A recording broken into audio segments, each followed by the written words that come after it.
यह कहानी एक बहुत ही जिद्दी पैसे वाले आदमी की है। यह आदमी बचपन से ही बहुत जिद्दी और कॉम्पिटिटिव माइंडसेट का था। जब वो कोई भी चीज करने की ठान लेता तो उसके पीछे पड़ जाता और कभी भी हार नहीं मानता। इसी स्वभाव के चलते 50 की उम्र तक आते आते उसने कई कंपनियां खोल दी थी और अब वह शहर का सबसे बड़ा उद्योगपति बन चुका था।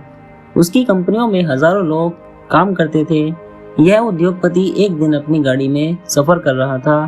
ड्राइवर ने उस दिन गाड़ी में कोई गाना बजाने की बजाय एक सत्संग चला दिया। उस सत्संग में कोई धार्मिक गुरु प्रवचन दे रहे थे। वह कह रहे थे, आप चाहे जितने हाथ पैर मार लो, आप चाहे कोई भी उपाय कर लो, आप दुनिया में जैसे आए थे वैसे ही दुनिया से विदाई लोगे।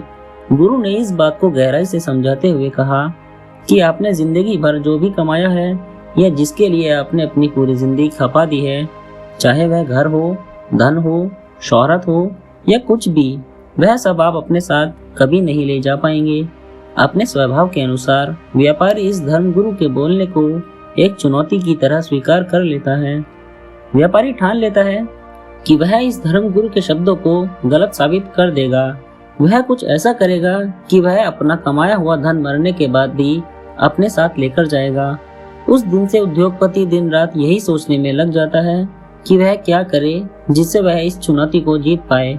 कुछ दिन बीत जाते हैं लेकिन उसे कोई भी ऐसा उपाय नहीं मिलता जिससे वह उस धर्मगुरु की बात को गलत साबित कर पाए। काफी सोचने समझने के बाद वो तय करता है कि वह अकेला ज्यादा नहीं सोच पाएगा, इसलिए उन सभी लोगों के दिमाग का इस्तेमाल करना सही होगा जो उसकी कंपनियों में काम करते हैं।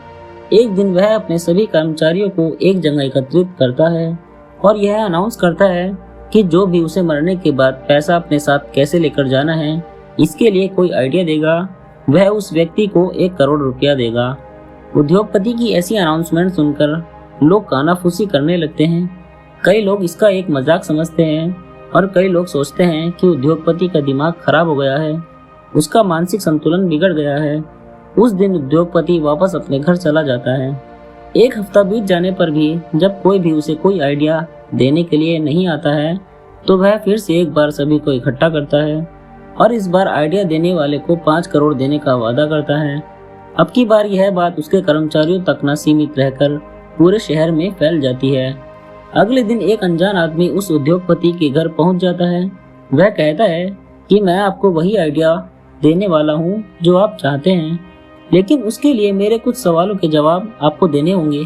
उद्योगपति की आंखों में चमक आ जाती है। वह सोचता है कि आखिरकार मुझे कोई उपाय मिल ही गया।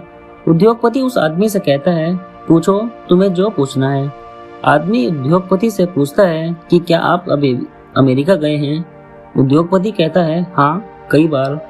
आदमी पूछता है, आप वहाँ पर अपने पैसे कैसे लेकर जाते हैं? उद्योगपति कहता है, मैं एयरपोर्ट पर जाकर उन्हें अमेरिका में चलने वाले डॉलर के साथ बदलवा लेता हूँ। आदमी उद्योगपति से एक के बाद ऐसे कई देशों के नाम बताकर यही सवाल करता है और उद्योगपति उसे हर बार जवाब देता है कि वह उस देश की करेंसी को एयरपोर्ट पर एक्सचेंज करवा लेता है ताकि वहां जाकर वह उन पैसों को अपने हिसाब से खर्च कर पाए। बार बार एक तरह का सवाल सुनकर उद्योगपति चिढ़ जाता है और वह आदमी से कहता है कि तुम ऐसी बेवकूफ़ों वाली बातें क्यों कर रहे हो? सीधे सीधे मुझे उपाय बताओ कि मैं अपने सारे पैसे मरने के बाद भी अपने साथ ले जा पाऊंगा। आदमी कहता है, यही तो मैं कब से आपको समझाने की कोशिश कर रहा हूँ। जैसे आप इस देश के पैसे दूसरे देश में इस्तेमाल करने से पहले उस देश के पैसों के साथ एक्सचेंज करवाते हैं, वैसे ही आपको मरने से पहले अपने सारे पैसे स्वर्ग की करेंसी के साथ एक्सचेंज करवाने पड़ेंगे और स्वर्ग की करेंसी है पुण्य।